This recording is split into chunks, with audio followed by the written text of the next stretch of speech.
네, 우리는 이제 갈라디아서 여정의 마지막에 이르렀습니다. 제가 설교 쓰기 전에 한번 세어봤어요. 갈라디아서 설교를 몇 번 연달아서 했나 봤더니 여태까지 14번 했더라고요. 그리고 오늘이 마지막인데 15번째입니다. 꽤 긴 여정이었어요. 네. 당시에도요, 편지는 전달자가 있었어요. 그래서 그 편지를 교회에다가 갖고 와서 또 우리 성경 봉독자가 오늘도 크게 읽어줬잖아요. 이렇게 큰 소리로 우리 성도들에게 읽어주기도 하고요. 또 이 전달자가 이 내용에 대해서 설명이 필요한 부분에 대해서는 설명도 해주고 또 해석도 곁들여주기도 했어요. 이제 이거는 제가 하고 있는 역할이죠. 우리 교회가 꼭 갈라디아 교회가 된 것처럼 15주 동안을 지내왔습니다. 네. 어떻게 바울의 편지가 우리 여러분들의 예배에 또 여러분들의 삶에 영향을 미쳤나요? 우리 권사님 아멘 하시는데 사실 매주 거의 혼난 것 같아요. 네. 갈라디아서가 편지의 처음부터 부드러운 뭐 칭찬이나 문안이나 이런 게 거의 없이 그냥 너희들 이거 참 잘한다. 그런데 이거 좀 아쉽다. 대부분 바울 편지가 이런 형식으로 쓰여졌거든요. 그런데 갈라디아서는 이런 시작도 없었어요. 그냥 다짜고짜 이렇게 얘기하죠. 내가 참 너희들을 이상히 여긴다. 어떻게 그리스도의 은혜로 너희들을 불러주셨는데 이렇게 빨리 떠나서 다른 복음으로 넘어가고 있니? 처음부터 한 대 탁 얻어맞은 것처럼 그렇게 시작을 합니다. 그리고는 바울이 자신에 대해서 변론을 했죠. 예루살렘의 세 기둥, 야고보, 베드로, 요한이 딱 지키고 있던 그 예루살렘 회의에 참여를 했었죠. 그런데 그들이 바울의 사역을 다 인정했어요. 너는 왜 사람들한테 할례도 안 시키고 또 이단이야? 안 그랬어요. 그죠? 거기다가 또 안디옥 교회에서는 또 어땠나요? 이방인 그리스도인들과 맛있게 식사를 하고 있었죠. 그러고 있는데 야고보한테서 온 사람들이 왔어요. 그랬더니 베드로랑 바나바도 자리를 떠버렸어요. 우리는 이방인들, 할례 받지 않은 사람들이랑 밥 안 먹었어요. 이렇게 했던 거죠. 그러자 바울이 베드로한테, 그 권위자 베드로한테 엄청 뭐라 그러죠? 그리고 나서 우리가 다 아는 그 유명한 말씀이 나옵니다. 이제 내가 그리스도와 함께 십자가에 못 박혔나니 이제는 내가 사는 것이 아니요 내 안에 그리스도께서 사시는 것이라. 이제 내가 육체 가운데 사는 것은 나를 사랑하사 나를 위해 자기 목숨을 버리신 하나님의 아들을 믿는 믿음 안에서 사는 것이라. 이렇게 바울이 자신의 복음이 맞았다고 다 검증까지 마쳤으니까 내 말 좀 믿으라고 이렇게 갈라디아 교회 가운데 들어온 거짓 사도들한테 맞서서 이야기하고 있는 거죠. 그래서 바울은요, 뭔 소리냐. 나는 직접 예수 그리스도의 계시를 받았다. 그리고 예루살렘 그 본부에서도 나를 다 인정했다. 이렇게 얘기한 거고요. 그리고 본격적으로 갈라디아 교회한테 쓴소리를 3장부터 하기 시작했어요. 아, 진짜 생각 없는 갈라디아 사람들아, 누가 너희를 홀린 거냐? 이렇게 시작했죠. 그러면서 너네 생각해봐라. 성령 받았잖아. 너희들 기적도 체험했잖아. 이들이 성령을 경험했었고 하나님의 역사를 봤던 그것들을 기억하게 하는 거죠. 또 복음에 대해서 강의도 해요. 아브라함에게서 의롭다고 한 게 이게 할례를 받아서였니? 순종해서였니? 아니잖아. 듣고 믿어서였잖니. 또 세상 법칙도 들어서 설명을 해요. 아니 여러분 종으로 사는 거 안타까워가지고 큰 값을 치르고 자유인 만들어줬더니 왜 계속 그 안에서 종노릇하고 사시는 겁니까? 정신 번쩍 들어야 되겠죠? 값을 치르고 종에서 해방시켜줬는데 거길 못 나가고 종노릇하고 살고 있는 거예요. 자녀라서요. 유업을 잔뜩 받았거든요. 어마어마한 유산을 받았는데요. 그것도 모르고 엄한 데 가서 종로를 타면서 그냥 하수인처럼 살고 있어요. 이런 바보 같은 사람들이 어딨냐고요. 그래서 바울이 이토록 화를 내는 겁니다. 근데 바울이 이야기하는 걸 듣고 보니까 어때요? 갈라디아 교인들이 자기들이 그러고 살고 있잖아요. 하나님의 상속을 받은 자들이 그저 할례, 안식일, 이러한 몇몇 율법에 그저 종로를 타고 눈치 보면서 그러고 살고 있어요. 정신이 정말 번쩍 들어야 되는 거죠. 이런 갈라디아 교회 때문에 바울이 진짜 다시 아이 낳는 고통, 그 해산의 고통을 겪고 있습니다. 자신의 감정으로 토로도 해보고요. 거기다가 미래의 청사진도 그려주죠. 우리 지금 이렇게 달리게 하고 있잖아요. 좀만 더 달리자. 잘 달리고 있었잖아. 결승전이 좀 있으면 온다니까? 이러면서 이야기해줍니다. 의롭다고 인정받을 날, 유업을 받을 날이 곧 옵니다. 진짜로 이렇게 별의별 방법을 다 써서 갈라디아 교회 성도들을 설득했어요. 그리고 유일한 방법, 성령을 의지하고 사랑으로 서로 짐도 나눠 들어주고 사랑으로 종로를 타면서 우리 한번 가봅시다. 걸어가 봅시다. 결승점까지 달려가 보자고. 이렇게 이야기하죠. 아이고, 의미도 없이 그 율법의 형식 그 틀 안에 있지 말고 나와서 진짜 율법 뭐죠? 사랑으로 살아보자. 이게 바로 갈라디아서예요. 우리 14주 동안 달려온 거를 제가 한 페이지 요약한 거예요. 네, 이제 오늘 본문에서 이 긴 설득의 끝에 이르렀습니다. 그래서 11절이에요. 봐라, 내가 직접 여러분에게 이렇게 큰 글자로 써보낸다.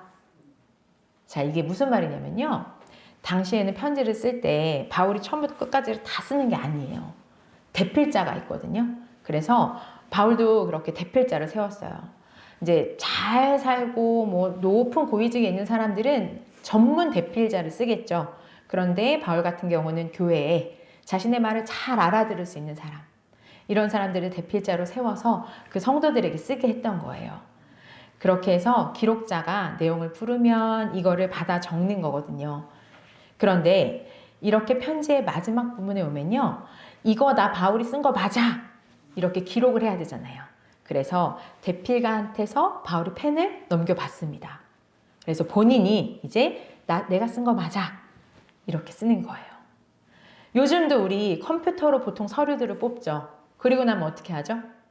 마지막에 뽑아서 사인은 우리가 하죠. 그거랑 똑같다고 생각하시면 돼요. 제출할 때 출력한 종이 밑에다가 내가 사인하는 것처럼 바울이 내가 쓴 거 맞아 라는 거를 이제 티를 냅니다. 그런데 큰 글자로 썼다고 얘기를 해놨어요. 우리가 중요한 거 나타낼 때 어떻게 하죠? 크게 쓰죠. 그리고 진하게 쓰죠. 맞아요. 그래서 바울이 이제 편지를 마무리하면서 그러면서 좀 더 주목해서 보자. 이제 내가 직접 써. 이게 내 말이야. 이거를 강조하고 있는 거예요. 이제 우리도 귀 기울여야 되겠죠. 네. 12절 바울이 진짜 쓴 내용 한번 봅시다. 12절 여성 성도님, 13절 남성 성도님들 읽겠습니다. 인간적인 거칠에만을 일삼는 자들은 여러분에게 할례를 강요하고 있습니다. 그들은 오직 그리스도의 십자가 때문에 받는 박해를 면하려고 그러는 것뿐입니다. 실상 할례를 받은 사람들도 자신은 율법을 지키지 않고 다만 여러분에게 모양적인 할례를 시켰다는 것을 자랑하려고 할례를 박해하려는 것뿐입니다. 아멘. 우리 남성 성도님들 목소리가 엄청 커요. 네, 인간적인 거칠해. 이 말이 뭐냐면요, 꾸미다, 진열하다, 이런 말이에요. 그럼 결국 뭐죠? 갈라디아 교회 상황에서 보자면요, 나 할례 받았잖아. 이걸로 내가 그리스도인임을 꾸미고 진열해서 으스대고 있는 거예요. 지금 우리 시대의 교회를 보자면 나는 모든 공예에 다 참여해. 뭐 나는 전도 몇 명 했잖아. 나 헌금 얼마 하잖아. 이런 거죠. 이런 걸로 그냥 진열하는 거죠. 물론 계속 말씀드렸지만 바울은요. 계속 종로를 타고 서로 섬기고 도우라고 말하고 있어요. 이게 좋은 일이라고 이야기합니다. 이게 본질이죠. 이것이 우리들의 목적이에요. 왜 이걸 왜 해야 하나? 전도 좋은 거죠. 헌금 좋은 겁니다. 공예배 참여하는 거 좋은 거예요. 그런데 이걸 왜 해야 하나? 여기에 중심을 두는 거예요. 그런데 자랑하려고 우리 보석 가게에 보면 앞에 진열하잖아요. 진열하듯이 우리 이렇게 비싼 거 파는 가게야. 이런 것처럼 나 이런 그리스도인이야. 라는 마음으로 더 많은 것을 진열하려고 너도 할례 받고 쟤도 할례 받으라 그래. 이렇게 할례든지 봉사이든지 이런 것들을 강요하고 있는 거짓 가르침을 주고 있는 이 사람들 그들이 있고 또 거기에 동조하는 무리들도 있는 거죠. 그래서 진열되기를 기뻐하고 내가 또 이 보석들 중에서 센터에 딱 진열돼 있어. 이런 것처럼 이런 사람들한테 진짜 율법은 지키지도 않고 그저 진열되기를 원하는 이 사람들과 자신의 가치가 다름을 설명합니다. 여러분, 순금이 뭐죠? 금으로 이루어진 베껴도 다 금인 거죠.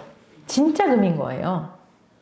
그런데 지금 이 보석 가게의 진열함에 있는 반짝이는 보석들은요. 순금이 아니에요. 도금이죠. 겉모양을 바꿔서 금으로 입혀놓은 거예요. 그러니까 그 속은, 그 진짜는 그저 금속 물질인 거죠. 쇳덩어리에 불과해요. 이게 금이 맞을까요? 이걸 금이라고 팔면 이 사람은 붙잡혀가죠? 전시가 되어 있는 동안은 지나가는 사람들이 이쁘다고 봐줄 수도 있죠. 아마 그럴 거예요. 더 반짝일 수도 있고. 그렇지만 딱 거기까지입니다. 이 보석은요. 보석이 아니에요. 그래서 아무도 이 보석을 가지고 보증하지를 못해요. 보증서를 써줄 수가 없는 거죠. 그 끝이, 그 결말이 이미 결정되어 있어요. 딱 여기까지입니다. 그런데 이렇게 꾸미고 거칠애를 중요시하는 사람들은 왜 그러는 거죠? 12절에 그 내용이 써 있어요. 뒷부분인데요. 오직 그리스도의 십자가 때문에 받는 박해, 이 박해를 면하려고 그러는 것 뿐입니다. 자, 그저 쇼윈도에 딱 진열되어 있는 동안에 남들이 이쁘다 하는 거, 그거 목말라 하면서 사는 삶. 그저 교회 안에서 와 집사님 잘한다. 와 권사님 잘하신다. 우리 친구 너무 잘한다. 딱 그냥 여기까지. 예를 들어서 이 시대로 보자면요. 당시 교회들 가운데는 유대적 성향이 강한 자들은 할례를 안 받는 사람들을 핍박했잖아요. 제가 아까 베드로 이야기도 했지만 할례 안 받은 사람들이랑 한 식탁에서 먹으면 안 되는 줄 아는 거예요. 이미 그리스도인이 됐는데도 이런 성향이 아주 강한 사람들이 많았습니다. 그런데 그 사람들이 이제 유대 그리스도인이 아닌 사람, 이방인 그리스도인, 할례 안 받은 사람들이 와갖고 같이 밥 먹으려고 하면 안 껴주잖아요. 그럼 거기 끼고 싶은 거예요. 그러니까 진짜 그리스도인 되려면 거짓 사도들이 이제 속이는 거죠. 너희들도 할례 받아야지만 니네도 식탁에 같이 참여할 수 있고 니네도 천국 갈 수 있고 니네 그리스도인 되는 거야 라고 설득한 거죠. 그러니까 욕먹기 싫어서 저 무리에 들고 싶어서 같이 밥 먹으려고 이런 의도를 가지고 이제 할례를 받은 거죠. 그렇게 도금을 하는 거죠. 겉으로 그리스도인인 양. 이런 상황인 거예요. 패스하려고 이 상황들을. 단지 그걸 위하는 거죠. 그런데 이 패스가 어디까지 통용될까요? 결국 진열대 안에서만 가능하죠. 이 보석이 진짜인 줄 알고 밖으로 내보냈어요. 순금이라고 써서 그리스도인이라고 새겨서. 그런데 금으로 살아갈 힘도 능력도 이 사람에게는 없습니다. 왜죠? 금이 아니니까. 도금이니까요. 그런데 이 사람은 이렇기 때문에 끝이 정해져 있죠. 유업을 받을 수가 없어요. 13절도 똑같죠. 외형적 할례. 뭐예요? 할례 받았다고 교회에서 봉사 열심히 해서 나 칭찬받았다고 해도 율법을 지키지 않는 삶을 살아요. 사랑도 없고 나는 종이니까 당연히 나는 종이 아니라서 이제 종로로 탈 생각도 없죠. 다른 사람의 짐을 들어줄 생각도 없고 결국 그 안에 성령이 없는 그냥 그리스도인이라는 이름으로 모여서 같이 밥 먹는 그걸로 끝나는 거예요. 진짜 금이 없는 그저 도금의 반짝임으로 자랑하는 거예요. 우리 가게에 이렇게 많은 금이 있어. 우리 교회에 이렇게 많은 일꾼이 있어. 나이도 어린데 나는 오늘도 이렇게 기도도 했고 헌금도 했고 다 몸뚱이를 내세워서 자랑하는 것뿐입니다. 자랑하려고 할례받게 하고 자랑하려고 도금하는 거죠. 이 말씀을 바울이 직접 썼다고 했어요. 자, 우리는 이제 이 말씀 앞에서 아이고, 내가 할례 받으면 순금처럼 여겨지는 줄 알았는데 도금이구나. 순금으로 여김받지 못하는구나 라는 걸 깨달으셔야 합니다. 그럼 이제 우리는 어떻게 해야 될까요? 14절에 그 해답이 있어요. 합독하겠습니다. 그러나 우리 주 예수 그리스도의 십자가 밖에는 아무것도 자랑할 것이 없습니다. 그리스도께서 십자가에 못 박히심으로써 세상은 나에 대하여 죽었고 나는 세상에 대하여 죽었습니다. 네, 바울이 자기 이야기를 해요. 그들 여러 명이 그러고들 살아요. 많은 사람이요 도금으로 교회 안에서 자랑하고 있어요. 그들과 상대해서 바울, 나 혼자예요. 그러나 여러분, 나에게는요. 우리 주 예수 그리스도의 십자가밖에는 아무것도 자랑할 것이 없습니다. 바울이 그렇게 모진 고난을 당하고 아니 복음 전해주고 이 기쁜 소식을 전해주고 교회 설립도 해줬죠. 갈라디아 교회 가운데 또 다른 영혼들을 위해서 또 다른 지역 가서도 또 핍박받으면서 복음을 전하고 있는 거예요. 여기서도 이렇게 바울을 비난하고 있고 또 바울이 전한 게 복음이 아니었다고 하고 지금 이 상황에도 욕을 먹고 있어요. 그런데 왜 이러고 사는 거죠? 나의 반짝임이 아니라 십자가, 그 거친 십자가밖에 자랑할 게 없어요. 그냥 쇼윈도 안에서 진열대에서 반짝이는 거 말고요. 진열대 밖으로 나와서 매 맞고 욕 먹으면서 다치고 옥살이도 하고 이러고 사는 바울은요. 진열대 안에 있는 자들처럼 반짝임은 없어요. 우리 보석 사보신 분들 아실 거예요. 보석 가게에서 이 조명 아래에서 보면은 이거 주세요 하고 딱 꺼내면 너무 반짝이고 이쁘잖아요. 근데 그거 가지고 와서 집에서 끼고 살림하고 설거지하고 막 일상생활하고 일하고 하다 보면 어떻게 되죠? 벗겨지고 또 그게 닳기도 하고 모양도 찌그러져요. 근데 그렇다고 해서 내가 순금을 샀으면 안에 쇠가 나오나요? 아니라 그러네요. 맞아요. 아무리 그렇게 해도요. 그 깊은 속까지 다 순금이에요. 금이에요. 바울은 지금 이 얘기를 하고 있는 겁니다. 오직 예수밖에. 그리스도 예수의 십자가밖에는 자랑할 것이 없어요. 그래서 세상은요. 나에 대해서 그리고 나는 세상에 대해서 죽었어요. 이거는요. 세상과 딱 단절했어 라는 이야기가 아니에요. 우리 기독교는 속세를 떠나고 혼자 고립되어 사는 게 아니잖아요. 바울이 누구보다 세상 속에 살고 있죠. 지역을 다 돌아다니면서 세상 속에 살고 있어요. 예수님이 누구보다 세상 속에 사셨어요. 다 온 마을을 돌아다니고 이방 지역도 가고 가면 안 된다는 사마리아 지역도 건너가시고 막 이러시죠. 그런데 그 많은 사람 12, 13절에 말한 그 외 다수 많은 사람, 세상 모든 사람들의 가치관과 다른 삶을 사는 거예요.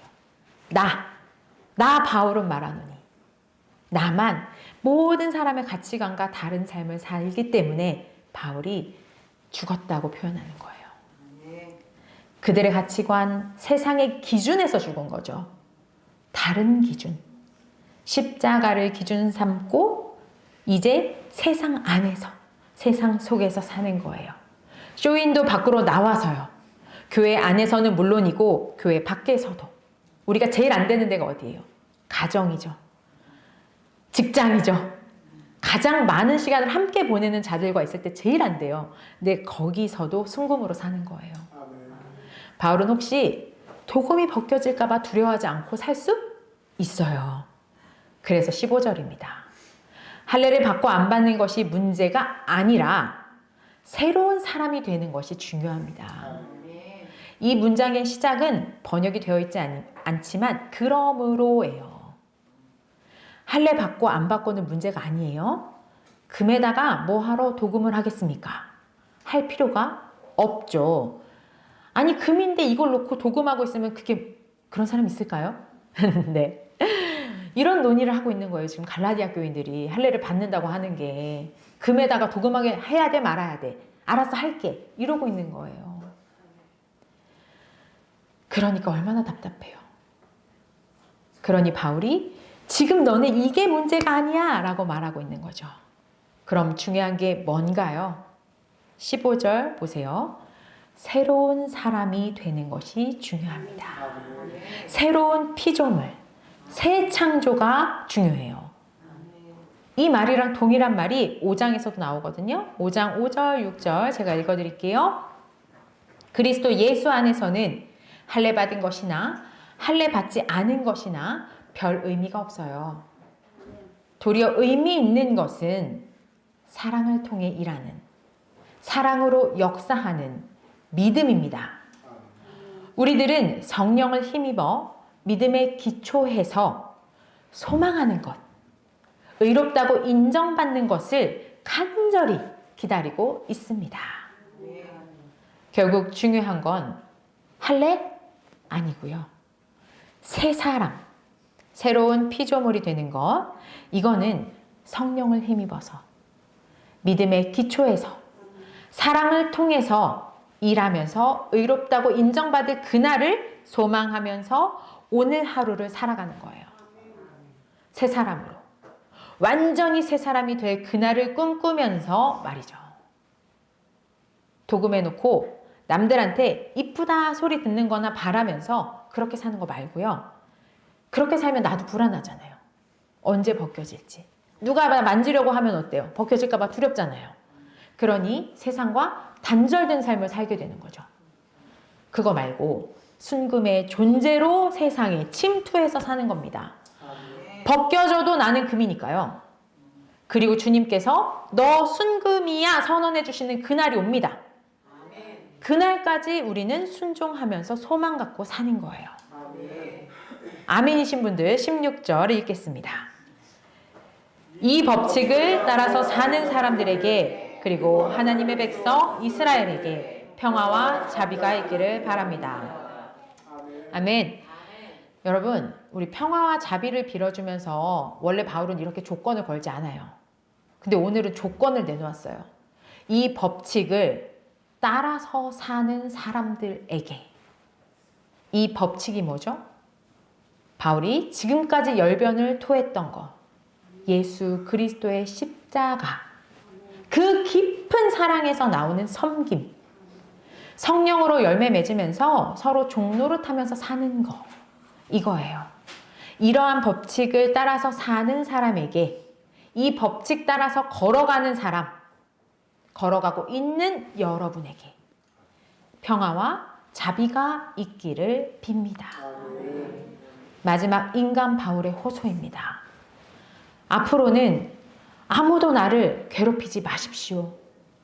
내 몸에는 예수의 낙인이 찍혀 있습니다. 제가 어렸을 때요, 말을 좀 안 들었었거든요. 근데 엄마가 하지 말라고 막 잔소리도 하고. 또 어른들 말 잘 들으면 어떻게 된다 이러고 나름 미래 청사진, 비전 제시도 이제 저희 엄마가 해주죠. 그리고 또 용돈을 갖고 협박을 하기도 했었던 것 같아요. 그리고 화도 내고. 바울이 했던 방법이랑 똑같죠. 얼르고 달래보고 여러 가지 이야기들을 해보고 그러면서 저를 설득을 해요. 근데 제가 사춘기여서 그런 말을 해도 사실 잘 먹히지가 않았던 것 같아요. 그러다가 제가 하도 말을 안 들으니까 저희 엄마가 그랬어요. 내가 너 때문에 너무 힘들어. 이게 자신이 체험하듯이 엄마가 자신의 감정을 딱 저한테 털어놓는데요. 근데 제가 그때 정신이 번쩍 들었어요. 내가 사랑하는 우리 엄마가 내가 우리 엄마를 힘들게 했다는 거예요. 바울이 지금 이런 마음으로 이야기를 하고 있어요. 바울이 너무 괴로운가 봐요. 본인이 지금 해산의 고통이라고 설명했잖아요. 나에게 복음을 전해준 이 사람이, 나에게 광명을 찾아준 이 사람이 지금 나 때문에 힘들어하고 있어요, 여러분. 내 상태 때문에. 제가 간혹 우리 성도님들 보면서 우리 특별히 청년들이나 우리 집사님과 이제 긴 시간 제가 살아왔잖아요. 이들의 믿음이 흔들릴 때 사실 제가 제일 힘듭니다. 이들이 약간 무너지는 것 같을 때. 그 작은 행동에도 제가 막 움찔움찔해요. 개인적인 일 저한테 닥치는 거, 뭐 저희 아이들이 아프거나 무슨 일이 생기는 거 저 별로 안 힘들거든요. 근데 얘네들 예배 들어올 때 눈빛이 달라지고 우리 집사님 힘들어하는 것 같은 마음이 들면 막 어떻게 해야 될지 모르겠어요. 너무 힘들어요. 바울이 그 말하고 있는 거예요. 예수님 진짜 너무 힘들면 예수님이 안 보여요. 다들 경험해 보셨잖아요. 야, 니네 너무 힘들어서 예수님까지 안 보이면 제발 나 봐서라도 우리 관계 봐서라도 좀 돌이켜라. 그리고 마지막으로 형제 자매 여러분, 우리 주 예수 그리스도의 은총이 여러분의 마음에 함께하길 이라고 바울이 마무리합니다. 이렇게 갈라디아서의 긴 여정을 마치는 거예요. 여러분, 우리는요 예수님의 상처 자국들을 짊어지고 다니는 이 십자가밖에 자랑할 것이 없는 한 사람, 이 바울의 긴 권면을 들어왔습니다. 사실 우리는 교회에 와서요 늘 보는 이 십자가, 우리 교회에도 있잖아요. 잘 다듬어져 있는 이 십자가, 이 십자가들을 보죠. 당시 십자가는 근데 이렇게 예쁜 십자가가 아니죠. 그저 혐오스럽고 공포스러운 대상이었어요. 제가 여기서요 여러분한테 우리 지금의 사형제도는 어떻게 돼 있어요? 목에 매잖아요, 줄을. 그 사형 때 쓰는 목줄을 가져와서 전 이걸 자랑합니다 이러면 여러분 어떤 느낌이 드시겠어요? 남들에게는 죽음의 상징이거든요. 혐오와 공포의 대상이거든요. 이 십자가를 자랑하는 바울은요 당연히 사람들이 저 거친 십자가 싫어 외면당하고요. 당연히 이 상처 자국을 짊어지고 다닐 수밖에 없는 그런 삶을 살고 있습니다. 이거 본인이 자초한 삶이에요. 그런데 이 사람은요 쇼윈도 안에서 진열대 안에서 예쁘게 다듬어진 도금한 십자가로 반짝이고 있을 수만은 없었어요. 그랬기 때문에 화도 내고 그랬기 때문에 욕도 하고 그렇기 때문에 자신의 감정도 토로하고 이들에게 달래보고 이렇게 간절한 마음으로 십자가의 복음을 전합니다. 왜요? 예수 그리스도의 계시를 받았잖아요. 성령께서 함께 하시잖아요. 주님처럼 섬기는 삶, 종된 삶을 살아야 되잖아요. 오늘이 선교사 복지 주일입니다. 전 세계 각지에 있는 선교사님들이 바로 이 바울의 심정과 같은 마음으로 사역하고 계십니다. 또 우리도 이 지역의 선교사예요. 아까 제가 얘기했던 것처럼 우리는 우리 가정의 선교사고 우리 직장과 우리 학교의 선교사입니다. 우리가 바울의 심정을 품어야 합니다. 도금으로 나가면요 베껴져요. 결코 그들을 설득할 수 없죠. 선교사의 심정, 바울의 심정을 기억하십시오. 눈물을 흘리면서 한탄도 해보시고요. 정말 소리 지를 땐 소리도 지르셔야 되고요. 그리고 내가 너 때문에, 예수님이 나 때문에 힘드셨던 것처럼 힘들어 라고도 얘기해 보시고요. 그 심정으로 나아가시기 바랍니다. 바울이 원래는 편지를 쓸 때 나에 대한 기도를 해달라는 부탁을 합니다. 그런데 갈라디아서는 그 내용이 없이 끝났어요. 왜일까요? 이들은 지금 남을 중보기도할 만한 힘과 능력이 없어요. 그러니까 너네들 이렇게 살아. 지금 내 마음이 이래. 이렇게 얘기하고 끝나는 거예요. 우리 믿음이 약한 우리 친구들 같은 경우는 나 위해서 기도하세요. 내 믿음, 내가 진짜 정금처럼 순금처럼 주님 다시 오셨을 때 야, 너 교회 다니고 있었는데 안에 보니까 너 예수 그리스도 안 믿네. 이런 소리 들으면 안 되잖아요, 우리. 그래서 우리들의 영혼을 위해서 기도하고 우리 정금과 같이 순금과 같이 주님 만나서 주님의 계시를 받고 이 사랑으로 종로를 타고 계시는 성도님들은 영혼들 위해서 기도해 주시기 바랍니다. 우리 함께 기도로 나아가겠습니다. 하나님 아버지, 갈라디아서를 통해서 바울이 한 말씀을 마치며 저희들이 어떤 삶을 살고 있었는지 또 어떻게 살아야 할지 다시 이 지점에서 돌아봅니다. 저희들이 겉으로만 그리스도인으로 어떤 외형적인 그리스도인으로 살고 있었던 것은 아니었는지요. 중심에 예수도 없고 사랑도 없고 그저 교회만 왔다 갔다 하고 헌금만 하고 우리들에게 맡겨진 그런 일들만 해나가고 있었던 것은 아닌지요. 우리들에게 이 일이 사명임을 깨닫게 하여 주시옵소서. 이 사명은 주님의 삶을 따라가는 것이라는 것을 기억하게 하여 주시옵소서. 주님의 사랑을 먼저 받았기에 우리가 이 사랑으로 종로를 타면서 살고 있다는 것을 기억하는 자들로 살게 하여 주시옵소서. 우리들의 걸음이 계속되길 원합니다. 주님 다시 오시는 그날 주님께서 우리에게 너 참 순결하게 정금과 같이 잘 살았다 그 말씀하시는 그날까지 저희들이 함께 다름질치게 하여 주시옵소서.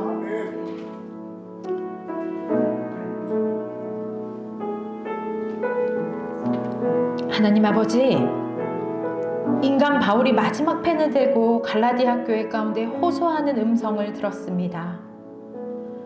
많은 사람들이 정말 많은 말을 하고 많은 것을 자랑하지만 결국 다른 어떤 것이 아니라 십자가, 그 십자가밖에 자랑할 것이 없습니다.